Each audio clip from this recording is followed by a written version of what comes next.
Paper 175, The Last Temple Discourse. Shortly after 2 o'clock on this Tuesday afternoon, Jesus, accompanied by 11 apostles, Joseph of Arimathea, the 30 Greeks, and certain other disciples, arrived at the temple and began the delivery of his last address in the courts of the sacred edifice. This discourse was intended to be his last appeal to the Jewish people and the final indictment of his vehement enemies and would-be destroyers, the scribes, Pharisees, Sadducees, and the chief rulers of Israel. Throughout the forenoon, the various groups had had an opportunity to question Jesus. This afternoon, no one asked him a question. As the Master began to speak, the temple court was quiet and orderly. The money changers and the merchandisers had not dared again to enter the temple since Jesus and the aroused multitude had driven them out the previous day.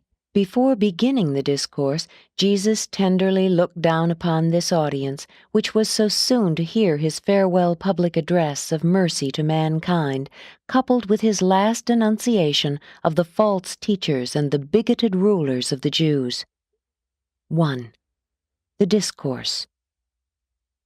This long time have I been with you, going up and down in the land, proclaiming the Father's love for the children of men.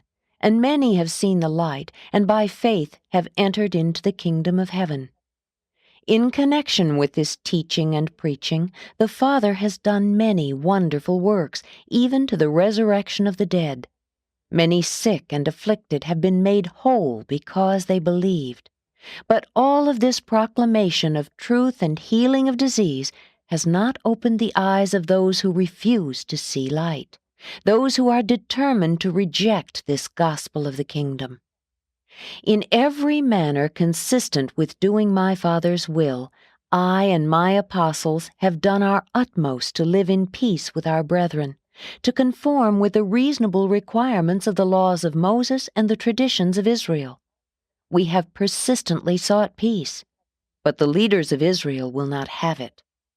By rejecting the truth of God and the light of heaven, they are aligning themselves on the side of error and darkness. There cannot be peace between light and darkness, between life and death, between truth and error. Many of you have dared to believe my teachings and have already entered into the joy and liberty of the consciousness of sonship with God. And you will bear me witness that I have offered this same sonship with God to all the Jewish nation, even to these very men who now seek my destruction. And even now would my Father receive these blinded teachers and these hypocritical leaders if they would only turn to him and accept his mercy. Even now it is not too late for this people to receive the word of heaven and to welcome the Son of Man. My Father has long dealt in mercy with this people. Generation after generation have we sent our prophets to teach and warn them, and generation after generation have they killed these heaven-sent teachers. And now do your willful high priests and stubborn rulers go right on doing this same thing. As Herod brought about the death of John, you likewise now make ready to destroy the Son of Man. As long as there is a chance that the Jews will turn to my Father and seek salvation, the God of Abraham, Isaac, and Jacob will keep his hands of mercy outstretched toward you. But when you have once filled up your cup of impenitence, and when you once have finally rejected my Father's mercy, this nation will be left to its own counsels, and it shall speedily come to an inglorious end. This people was called to become the light of the world, to show forth the spiritual glory of a God-knowing race. But you have so far departed from the fulfillment of your divine privileges that your leaders are about to commit the supreme folly of all the ages in that they are on the verge of finally rejecting the gift of God to all men and for all ages, the revelation of the love of the Father in heaven for all his creatures on earth. And when you do once reject this revelation of God to man, the kingdom of heaven shall be given to other peoples, to those who will receive it with joy and gladness. In the name of the Father who sent me, I solemnly warn you that you are about to lose your position in the world as the standard-bearers of eternal truth and the custodians of the divine law. I am just now offering you your last chance to come forward and repent, to signify your intention to seek God with all your hearts, and to enter, like little children and by sincere faith, into the security and salvation of the kingdom of heaven. My Father has long worked for your salvation, and I came down to live among you and personally show you the way. Many of both the Jews and the Samaritans, and even the Gentiles, have believed the gospel of the kingdom. But those who should be first to come forward and accept the light of heaven have steadfastly refused to believe the revelation of the truth of God. God revealed in man, and man uplifted to God. This afternoon, my apostles stand here before you in silence. But you shall soon hear their voices ringing out with the call to salvation and with the urge to unite with the heavenly kingdom as the sons of the living God. And now I call to witness these my disciples and believers in the gospel of the kingdom, as well as the unseen messengers by their sides, that I have once more offered Israel and her rulers deliverance and salvation. But you all behold how the Father's mercy is slighted, and how the messengers of truth are rejected. Nevertheless, I admonish you that these scribes and Pharisees still sit in Moses' seat, and therefore, until the Most Highs who rule in the kingdoms of men shall finally overthrow this nation and destroy the place of these rulers, I bid you cooperate with these elders in Israel. You are not required to unite with them in their plans to destroy the Son of Man, but in everything related to the peace of Israel, you are to be subject to them. In all these matters, do whatsoever they bid you, and observe the essentials of the law.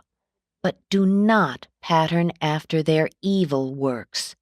Remember, this is the sin of these rulers. They say that which is good, but they do it not. You well know how these leaders bind heavy burdens on your shoulders, burdens grievous to bear, and that they will not lift as much as one finger to help you bear these weighty burdens. They have oppressed you with ceremonies and enslaved you by traditions. Furthermore, these self-centered rulers delight in doing their good works so that they will be seen by men. They make broad their phylacteries and enlarge the borders of their official robes. They crave the chief places at the feasts and demand the chief seats in the synagogues. They covet laudatory salutations in the marketplaces and desire to be called rabbi by all men. And even while they seek all this honor from men, they secretly lay hold of widows' houses and take profit from the services of the sacred temple. For a pretense, these hypocrites make long prayers in public and give alms to attract the notice of their fellows. While you should honor your rulers and reverence your teachers, you should call no man father in the spiritual sense, for there is one who is your Father, even God. Neither should you seek to lord it over your brethren in the kingdom. Remember, I have taught you that he who would be greatest among you should become the server of all. If you presume to exalt yourselves before God, you will certainly be humbled. But whoso truly humbles himself will surely be exalted. Seek in your daily lives not self-glorification, but the glory of God. Intelligently subordinate your own wills to the will of the Father in heaven. Mistake not my words. I bear no malice toward these chief priests and rulers who even now seek my destruction. I have no ill will for these scribes and Pharisees who reject my teachings. I know that many of you believe in secret, and I know you will openly profess your allegiance to the kingdom when my hour comes. But how will your rabbis justify themselves, since they profess to talk with God and then presume to reject and destroy him who comes to reveal the Father to the worlds? Woe upon you, scribes and Pharisees, hypocrites! You would shut the doors of the kingdom of heaven against sincere men because they happen to be unlearned in the ways of your teaching. You refuse to enter the kingdom and at the same time do everything within your power to prevent all others from entering. You stand with your backs to the doors of salvation and fight with all who would enter therein. Woe upon you, scribes and Pharisees, hypocrites that you are! For you do indeed encompass land and sea to make one proselyte, and when you have succeeded, you are not content until you have made him twofold worse than he was as a child of the heathen. Woe upon you, chief priests and rulers, who lay hold of the property of the poor and demand heavy dues of those who would serve God as they think Moses ordained. You who refuse to show mercy, can you hope for mercy in the worlds to come? Woe upon you, false teachers, blind guides! What can be expected of a nation when the blind lead the blind? They both shall stumble into the pit of destruction. Woe upon you who dissimulate when you take an oath! You are tricksters, since you teach that a man may swear by the temple and break his oath, but that whoso swears by the gold in the temple must remain bound. You are all fools and blind. You are not even consistent in your dishonesty. For which is the greater, the gold or the temple which has supposedly sanctified the gold? You also teach that if a man swears by the altar, it is nothing, but that if one swears by the gift that is upon the altar, then shall he be held as a debtor. Again, are you blind to the truth? For which is the greater, the gift or the altar which sanctifies the gift? How can you justify such hypocrisy and dishonesty in the sight of the God of heaven? Woe upon you, scribes and Pharisees, and all other hypocrites who make sure that they tithe mint, anise, and cumin, and at the same time disregard the weightier matters of the law, faith, mercy, and judgment. Within reason, the one you ought to have done, but not to have left the other undone. You are truly blind guides and dumb teachers. You strain out the gnat and swallow the camel. Woe upon you, scribes, Pharisees, and hypocrites, for you are scrupulous to cleanse the outside of the cup and the platter, but within there remains the filth of extortion, excesses, and deception. You are spiritually blind. Do you not recognize how much better it would be first to cleanse the inside of the cup, and then that which spills over would of itself cleanse the outside? You wicked reprobates, you make the outward performances of your religion to conform with the letter of your interpretation of Moses' law, while your souls are steeped in iniquity and filled with murder. Woe upon all of you who reject truth and spurn mercy. Many of you are like whited sepulchres, which outwardly appear beautiful, but within are full of dead men's bones and all sorts of uncleanness. Even so do you who knowingly reject the counsel of God appear outwardly to men as holy and righteous, but inwardly your hearts are filled with hypocrisy and iniquity.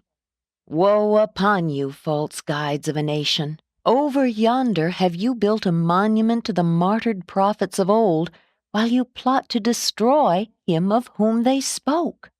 You garnish the tombs of the righteous, and flatter yourselves that had you lived in the days of your fathers, you would not have killed the prophets, and then, in the face of such self-righteous thinking, you make ready to slay him of whom the prophets spoke, the Son of Man. Inasmuch as you do these things, are you witness to yourselves that you are the wicked sons of them who slew the prophets? Go on, then, and fill up the cup of your condemnation to the full. Woe upon you, children of evil! John did truly call you the offspring of vipers, and I ask, how can you escape the judgment that John pronounced upon you? But even now I offer you in my Father's name mercy and forgiveness. Even now I proffer the loving hand of eternal fellowship. My Father has sent you the wise men and the prophets. Some you have persecuted, and others you have killed. Then appeared John, proclaiming the coming of the Son of Man, and him you destroyed after many had believed his teaching. And now you make ready to shed more innocent blood. Do you not comprehend that a terrible day of reckoning will come when the Judge of all the earth shall require of this people an accounting for the way they have rejected, persecuted, and destroyed these messengers of heaven?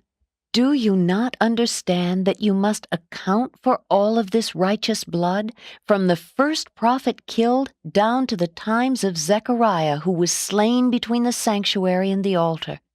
And if you go on in your evil ways, this accounting may be required of this very generation. O Jerusalem and the children of Abraham, you who have stoned the prophets and killed the teachers that were sent to you, even now would I gather your children together as a hen gathers her chickens under her wings. But you will not. And now I take leave of you. You have heard my message and have made your decision. Those who have believed my gospel are even now safe within the kingdom of God.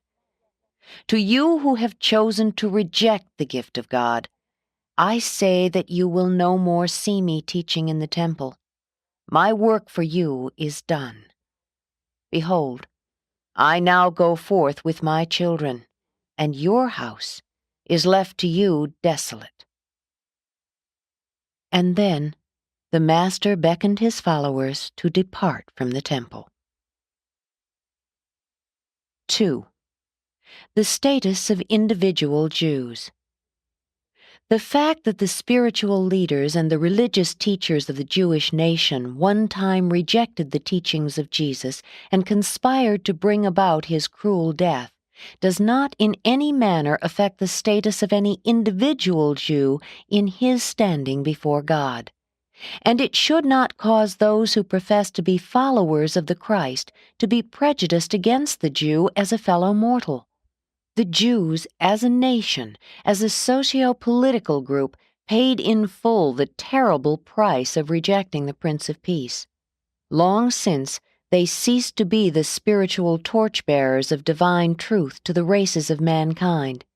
But this constitutes no valid reason why the individual descendants of these long-ago Jews should be made to suffer the persecutions which have been visited upon them by intolerant, unworthy, and bigoted professed followers of Jesus of Nazareth, who was himself a Jew by natural birth.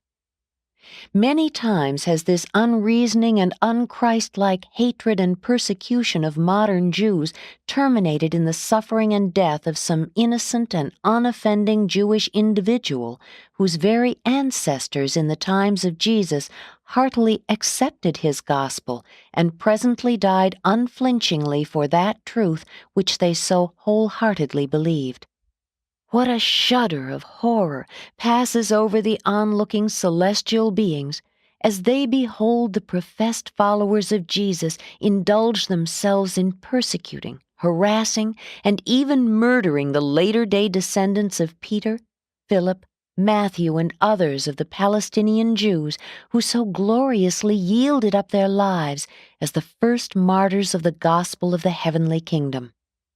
How cruel and unreasoning to compel innocent children to suffer for the sins of their progenitors, misdeeds of which they are wholly ignorant, and for which they could in no way be responsible. And to do such wicked deeds in the name of one who taught his disciples to love even their enemies. It has become necessary in this recital of the life of Jesus to portray the manner in which certain of his fellow Jews rejected him and conspired to bring about his ignominious death. But we would warn all who read this narrative that the presentation of such a historical recital in no way justifies the unjust hatred, nor condones the unfair attitude of mind which so many professed Christians have maintained toward individual Jews for many centuries. Kingdom believers, those who follow the teachings of Jesus, must cease to mistreat the individual Jew as one who is guilty of the rejection and crucifixion of Jesus. The Father and His Creator's Son have never ceased to love the Jews. God is no respecter of persons, and salvation is for the Jew as well as for the Gentile. 3. The fateful Sanhedrin meeting. At 8 o'clock on this Tuesday evening, the fateful meeting of the Sanhedrin was called to order. On many previous occasions had this Supreme Court of the Jewish nation informally decreed the death of Jesus. Many times had this august ruling body determined to put a stop to his work, but never before had they resolved to place him under arrest and to bring about his death at any and all costs. It was just before midnight on this Tuesday, April 4, A.D. 30, that the Sanhedrin, as then constituted, officially and unanimously voted to impose the death sentence upon both Jesus and Lazarus. This was the answer to the Master's last appeal to the rulers of the Jews, which he had made in the temple only a few hours before. And it represented their reaction of bitter resentment toward Jesus' last and vigorous indictment of these same chief priests and impenitent Sadducees and Pharisees. The passing of death sentence, even before his trial, upon the Son of God was the Sanhedrin's reply to the last offer of heavenly mercy ever to be extended to the Jewish nation as such. From this time on, the Jews were left to finish their brief and short lease of national life wholly in accordance with their purely human status among the nations of Urantia. Israel had repudiated the Son of the God who made a covenant with Abraham, and the plan to make the children of Abraham the light-bearers of truth to the world had been shattered. The divine covenant had been abrogated, and the end of the Hebrew nation drew on apace. The officers of the Sanhedrin were given the orders for Jesus' arrest early the next morning, but with instructions that he must not be apprehended in public. They were told to plan to take him in secret, preferably suddenly and at night. Understanding that he might not return that day, Wednesday, to teach in the temple, they instructed these officers of the Sanhedrin to bring him before the high Jewish court sometime before midnight on Thursday. 4. The situation in Jerusalem. At the conclusion of Jesus' last discourse in the temple, the apostles once more were left in confusion and consternation. Before the Master began his terrible denunciation of the Jewish rulers, Judas had returned to the temple, so that all 12 heard this latter half of Jesus' last discourse in the temple. It is unfortunate that Judas Iscariot could not have heard the first and mercy-proffering half of this farewell address. He did not hear this last offer of mercy to the Jewish rulers because he was still in conference with a certain group of Sadducean relatives and friends with whom he had lunched and with whom he was conferring as to the most fitting manner of dissociating himself from Jesus and his fellow apostles. It was while listening to the Master's final indictment of the Jewish leaders and rulers that Judas finally and fully made up his mind to forsake the gospel movement and wash his hands of the whole enterprise. Nevertheless, he left the temple in company with the 12, went with them to Mount Olivet, where, with his fellow apostles, he listened to that fateful discourse on the destruction of Jerusalem and the end of the Jewish nation, and remained with them that Tuesday night at the new camp near Gethsemane. The multitude who heard Jesus swing from his merciful appeal to the Jewish leaders into that sudden and scathing rebuke which bordered on ruthless denunciation were stunned and bewildered. That night, while the Sanhedrin sat in death judgment upon Jesus, and while the Master sat with his apostles and certain of his disciples out on the Mount of Olives, foretelling the death of the Jewish nation, all Jerusalem was given over to the serious and suppressed discussion of just one question: what will they do with Jesus? At the home of Nicodemus, more than 30 prominent Jews who were secret believers in the kingdom met and debated what course they would pursue in case an open break with the Sanhedrin should come. All present agreed that they would make open acknowledgment of their allegiance to the Master in the very hour they should hear of his arrest. And that is just what they did. The Sadducees, who now controlled and dominated the Sanhedrin, were desirous of making away with Jesus for the following reasons. 1. They feared that the increased popular favor with which the multitude regarded him threatened to endanger the existence of the Jewish nation by possible involvement with the Roman authorities. 2. His zeal for temple reform struck directly at their revenues. The cleansing of the temple affected their pocketbooks. 3. They felt themselves responsible for the preservation of social order, and they feared the consequences of the further spread of Jesus' strange and new doctrine of the brotherhood of man. The Pharisees had different motives for wanting to see Jesus put to death. They feared him because, 1. He was arrayed in telling opposition to their traditional hold upon the people. The Pharisees were ultra-conservative, and they bitterly resented these supposedly radical attacks upon their vested prestige as religious teachers. 2. They held that Jesus was a lawbreaker, that he had shown utter disregard for the Sabbath and numerous other legal and ceremonial requirements. 3. They charged him with blasphemy because he alluded to God as his Father. 4. And now were they thoroughly angry with him because of his last discourse of bitter denunciation, which he had this day delivered in the temple as the concluding portion of his farewell address. The Sanhedrin, having formally decreed the death of Jesus and having issued orders for his arrest, adjourned on this Tuesday near midnight, after appointing to meet at 10 o'clock the next morning at the home of Caiaphas, the high priest, for the purpose of formulating the charges on which Jesus should be brought to trial. A small group of the Sadducees had actually proposed to dispose of Jesus by assassination, but the Pharisees utterly refused to countenance such a procedure. And this was the situation in Jerusalem and among men on this eventful day, while a vast concourse of celestial beings hovered over this momentous scene on earth, anxious to do something to assist their beloved sovereign, but powerless to act, because they were effectively restrained by their commanding superiors.